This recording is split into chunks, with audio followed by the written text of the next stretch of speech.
thankful, and I'm so thankful for the 5 people that I'm about to recognize. I'm first going to start with our students, because that's what we're here for every day. I'd like to recognize Hunter McMillan. He's an outstanding young man. He's always very respectful and willing to help others. He is a member of our National Elementary Honor Society, our Flag Patrol, our dual language program, and loves to play soccer and basketball. Come on up. He made 100 on his 4th grade math STAR test, and I've had the privilege of being Hunter's assistant principal when he was in kindergarten and 1st grade at Sorters Mill Elementary, and now being his principal from being 2nd grade through 5th grade. And I'm very happy to have Hunter as a Griffin astronaut.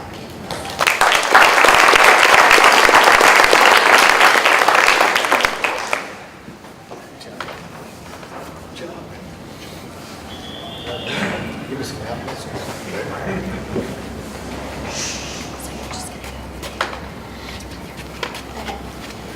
Next is our paraprofessional at Griffin Elementary. She is not here tonight, but I still felt you should know who she is and what she's done. And her name is Gina Battenfield. And I believe the saying, "Dynamite comes in small packages," was created about Miss Battenfield. She's an amazing asset at Griffin Elementary, and she goes above and beyond every day to serve the kids in the PPCD classroom. She loves the students in there with her entire heart, and she's willing to take on whatever task she's asked to do with a yes-minded attitude. So her name is Gina Battenfield.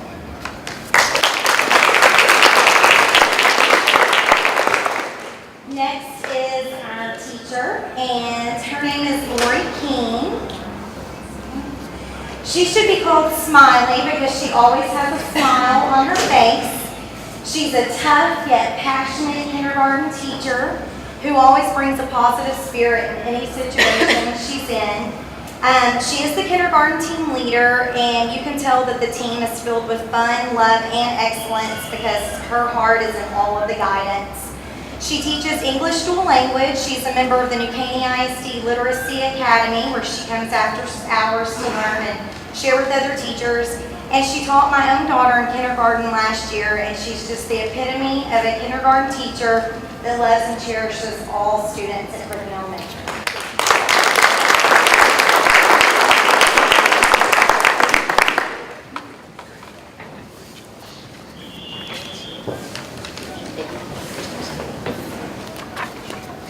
Next, for our child nutrition reckoning is Zanetta Porter.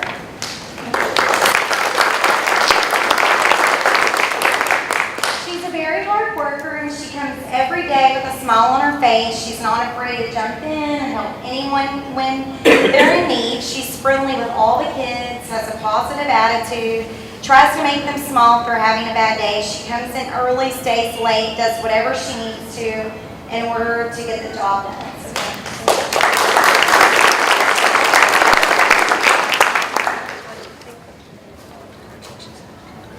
And last but certainly not least is our custodian, Adelida Torres.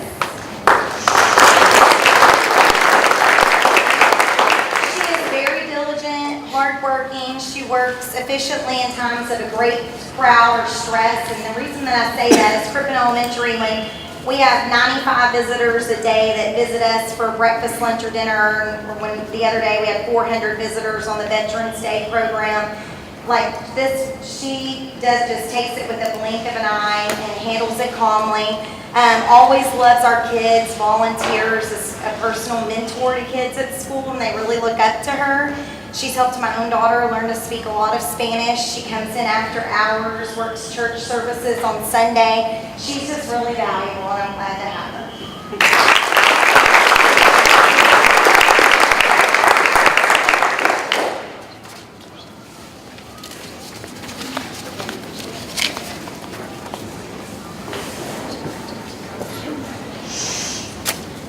Next, we have Ms. Thompson from Oakley Elementary.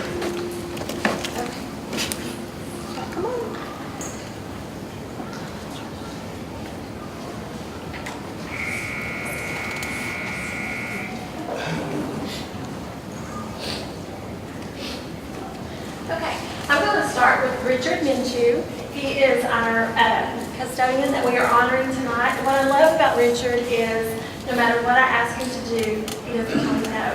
He will tell me how we have to do it mechanically so that things don't fall on children. But he always, no matter what the task is, he always does it with a smile on his face. And when I talked to Richard about why he loves Oakland, he's been there 7 years, he's been with New Caney for 7 years, he told me something that I already knew. He said, well, these are my kids, and I already knew that because I watch. When he is cleaning the cafeteria, he's, high-fiving kids or, bumping kids. He loves these kids, and he's building a relationship with them, and I love that about Richard. He has a wife and 4 children, and I didn't ask what he did in his free time, but I'm sure he doesn't have any free time. But we love Richard, and we appreciate what he does at Oakland.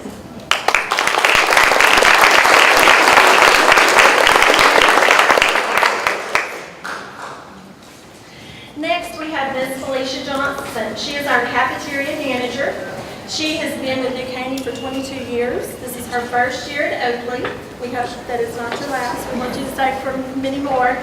Every day she comes to Oakley at 5:30 a.m. And she and her crew, they will prepare about 950 meals a day. And they always do it with a smile. I watch them, and I would be so frustrated with some of those babies, but she's never frustrated. She's always sweet, always kind, no matter what happens, and we appreciate that, Miss Felicia. She has 2 daughters and 3 grandbabies. So thank you, Miss Felicia.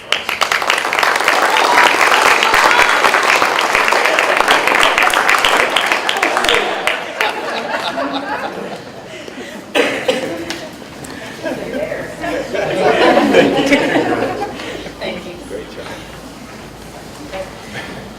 Next, we have Miss Anne Marie Sanchez, and I found out today that Miss Sanchez was actually an Oakley parent, and she came so often that our receptionist told her, you need to apply for a job, and she did, so that's why we have her. And she is absolutely fabulous. She's also one of those people that every time I see her, she has a smile on her face. She loves our kids. No matter what's going on, she's sweet and she's kind, and I love that about you. I'm trying to think. She's got 3 kids. All of them are at Oakley, so that's fabulous. She has a husband, and she's also going back to college, so I hope that when she finishes college, we can snag her up. But she is a fabulous person, and we love you.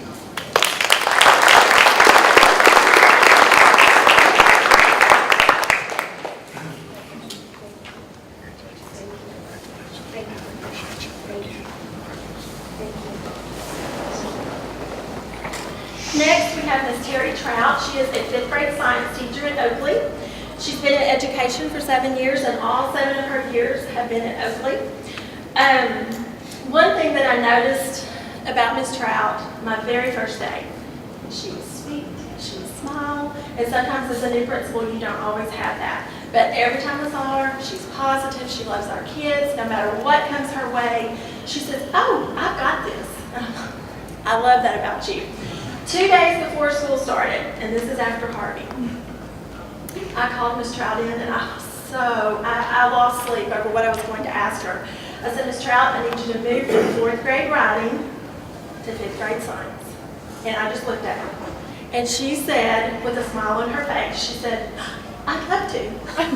And I just looked at her, because I thought, and that's all she said. And she moved 2 days before school started, and she has rocked it.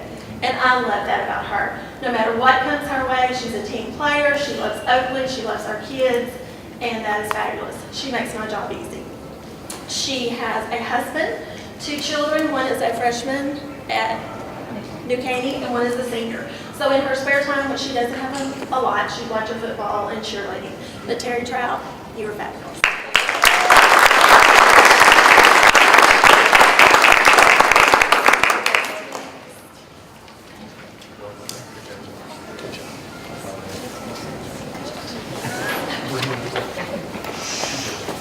Okay, and actually we saved the best to last. This is Miss Alyssa Cato. She is a 5th grader, and out of 847 students, we chose Alyssa. So that lets you know she is something very special. She is on the safety patrol. She's on student council. Her teacher told me that no matter what task she's given, she does it perfectly. That she's kind, she's sweet. She's on the A honor roll. I'm trying to think what else I left up. Oh, she does the morning announcements. Every morning we have live announcements on the computer, and so the little kids think that she's a movie star because they see her on the TV and they think that that's really cool. But anyway, Alyssa Cato is what we want for every new Caney student. She is just, you're already fabulous. And 10 or 15 years from now, you look her up and you're going to see a successful young lady because she's already that. And we love her.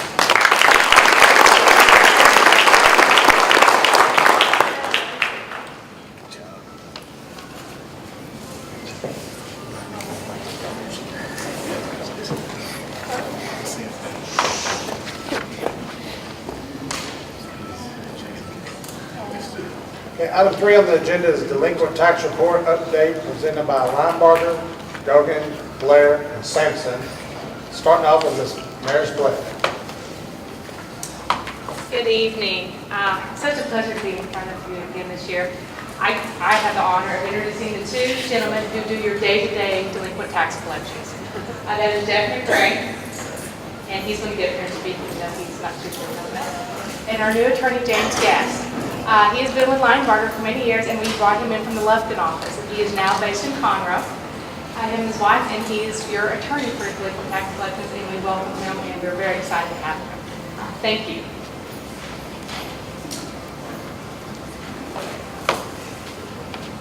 Thank you, Maris. Thank you, Council, for letting us be here today and provide this report to you. Jeff McRae is the magic behind the curtains in the office. He does an outstanding job, and the report today will reflect the work that our office has been doing, and I'm very proud to be presenting this to you today. I'm just going to go over the highlights and answer any question that you may have towards the end. Beginning with the second page, I wanted to point out that your delinquent tax roll has just about $2,420,895. And at the end of the report, I'll give you a comparison chart to kind of show you our progress over the last several years.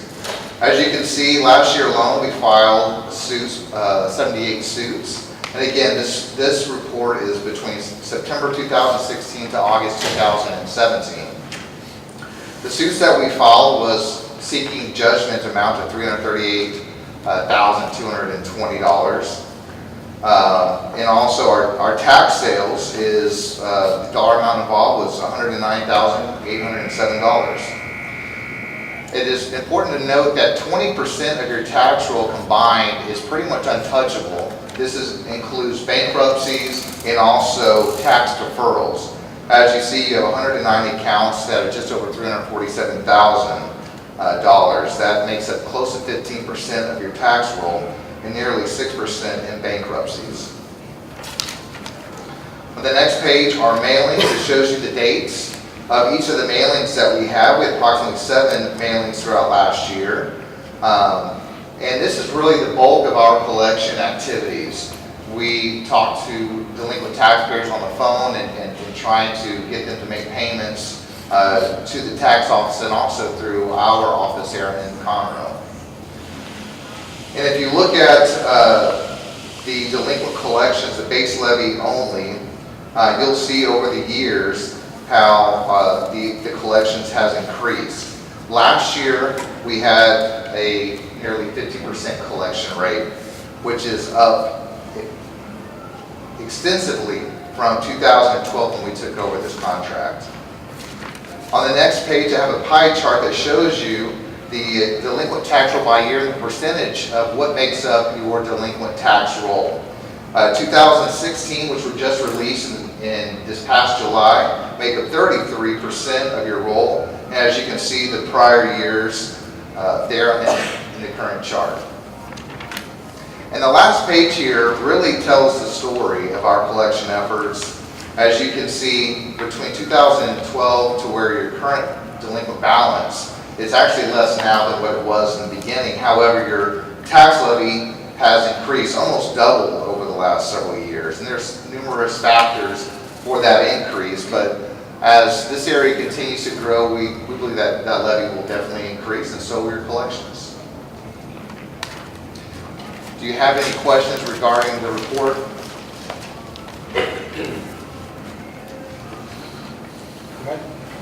Okay, thank you very much. Thank you very much. And I'm available to you at any time, so feel free to reach out. I will bring a business card by your office, and thank you again. Have a good evening. Thanks. Yes, we appreciate working with y'all.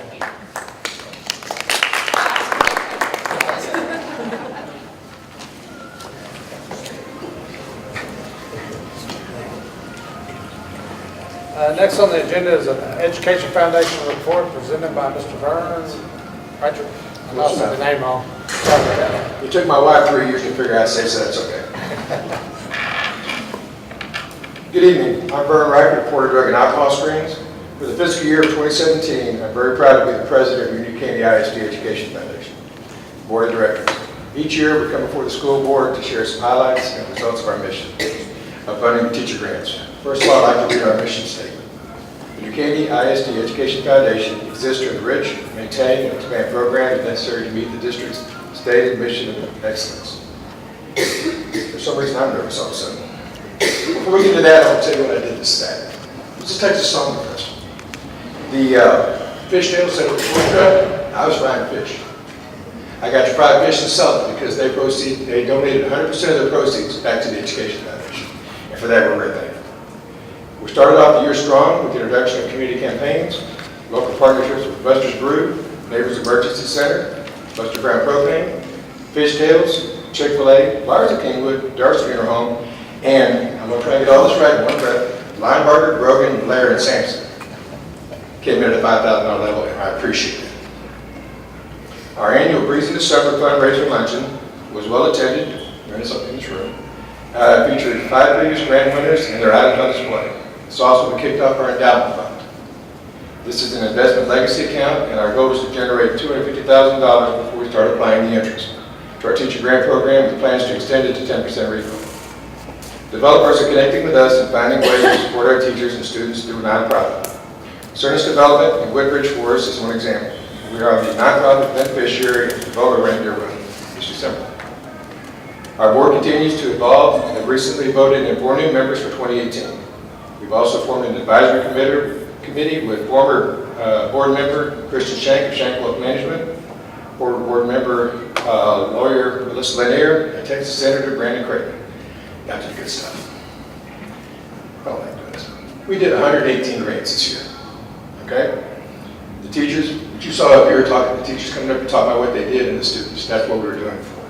On Wednesday, November the 8th, we boarded the buses with friends, supporters, donors, and administrators to visit our campuses. It's really like Christmas morning, just a real deal. We're very proud to have provided 39 individual teacher grants for $113,343.12.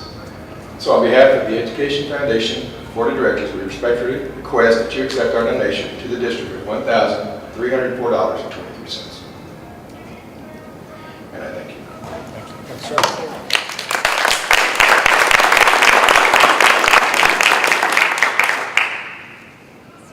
Item 4 on the agenda is open forum. There you are. Hiding back there. Item 5 on the agenda is closed meeting. The board will now meet in closed meeting under the authority of Texas Government Code Section 551.074 for the purpose of personnel matters, Government Code 551.071 for attorney consultation, and Government Code 551.072 for deliberation regarding the purchase, exchange, lease, or value of real property. Any action as a result of the closed session discussion will take place after the board reconvenes in open meeting. Time is 6:52.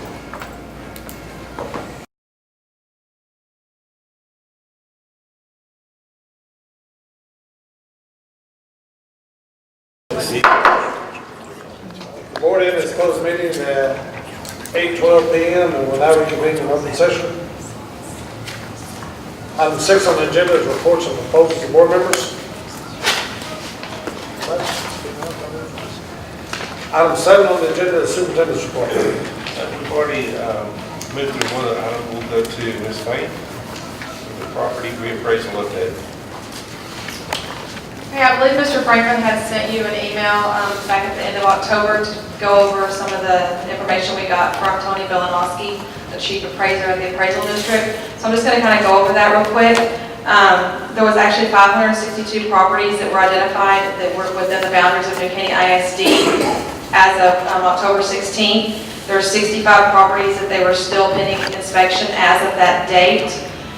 He did give us an estimated cost on the reappraisal. Looking at his information, he said it's about $3,000 for New Caney, and the total cost could run from $110 to $180 for all jurisdictions. He said $3,000. I don't believe his calculations are correct, because we're probably one of the biggest taxing entities in the area, and for everybody to cover $180,000, but that is what he quoted was $3,000.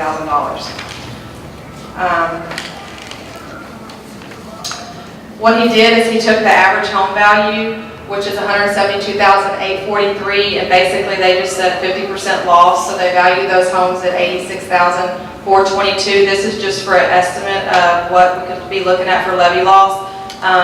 As they get closer to doing it, they'll get better values, and it probably won't be this much, but this is just the high end, so that we kind of know what we're looking at.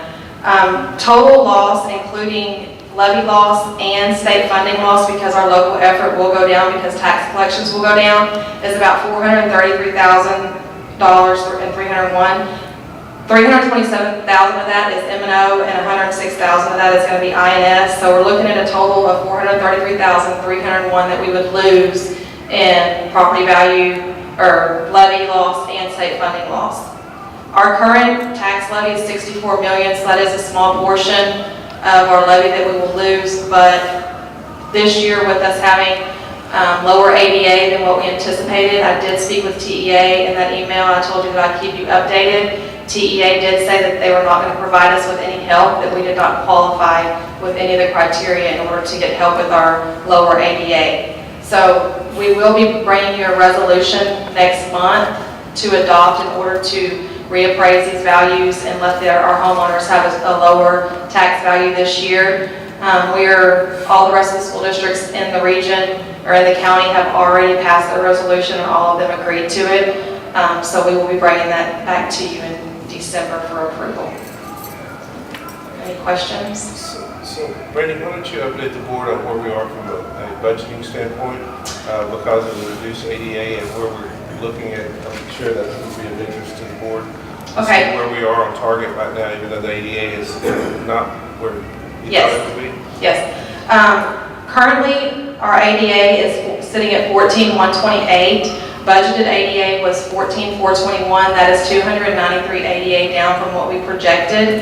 That's only a 3.5% growth in ADA this year. We've been running about 6.2 to 7% growth in the past few years. So that is really low. I did present that to TEA and they didn't seem concerned. But the 293 down is about $1.9 million in loss of state funding. TEA is paying us on 14,421, the higher ADA, because that's what's in the summary of finance currently. But they did tell me at the end of the year we would have to cut them, or they would have to take that money back from us. So currently we are down about 1.9 million. I do want to just point out that in August, we didn't go to school, so I told you that we had lost some funding there. That funding will be reported in 17-18, so that's going to offset this a little bit, but it's going to be very tight when you take the 1.9 that we're down, and this is at a 96% attendance rate right now. If we come out at 96%, I will be happy, but I don't think we will at the end of the year. You know, students start to not come to school and the attendance rate does go down. So it's going to be very tight to balance the budget this year, especially when you take the $500 off from state fund or the property value loss from the reappraisal, and then if the ADA does not go up, the reduction of 293 ADA, it's going to be very tight. So.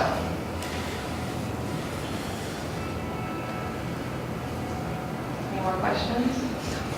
It's good news next time. I know, I'm sorry. Well, I think it's interesting when you talk about that 300 student count, and you look at the students who actually were displaced. Right. That's right in line with what actually were affected by Hurricane Harvey. So we can directly attribute that to the hurricane and that loss. Right. For sure. Otherwise, I think that our projections would have been right on target, just as they've always been. Well, we have never, I mean, and like when I talked to TEA, we've never been 3.5% growth around here, and I mean, a lot of years, but she wasn't concerned. So basically, what you're saying, TA didn't really believe that that was attributed to the hurricane. Right. Which we believe was directly contributed to the hurricane. Yes. That was the issue. Thank you. You're welcome.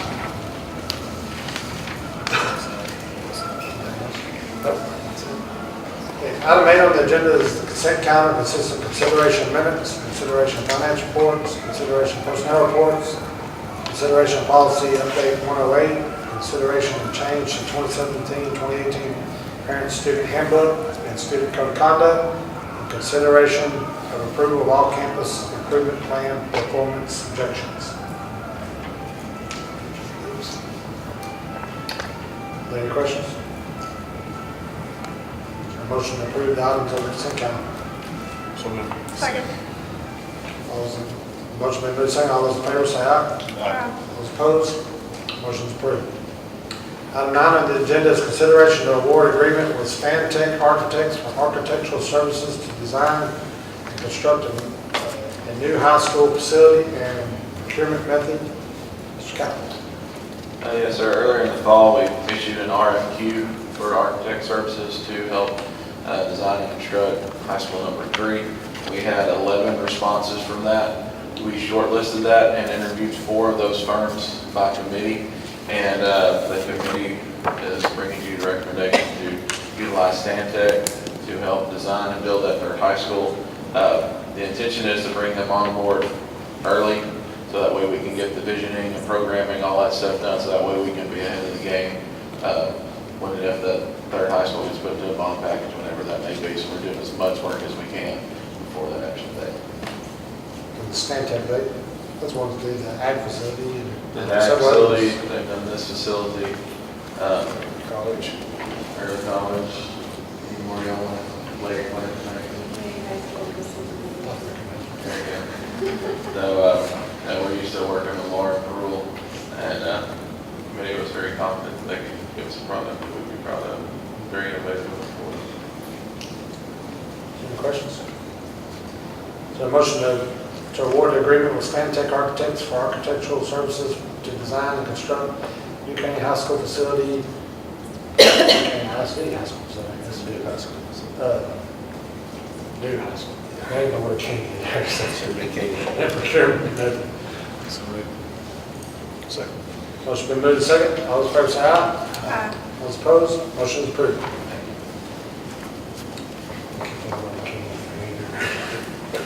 Item 10 on the agenda is consideration of a resolution amending text pool and Lone Star authorized representatives.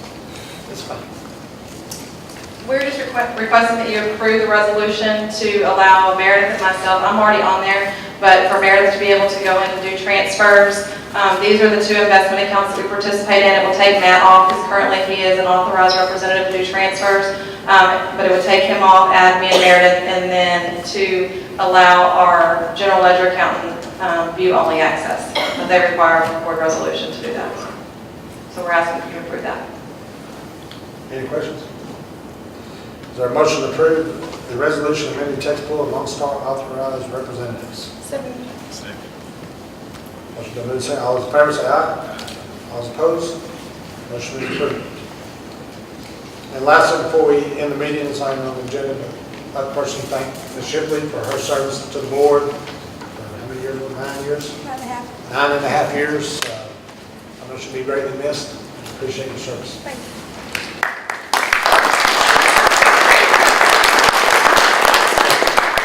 There being no further business, the meeting is adjourned at 8:21 p.m.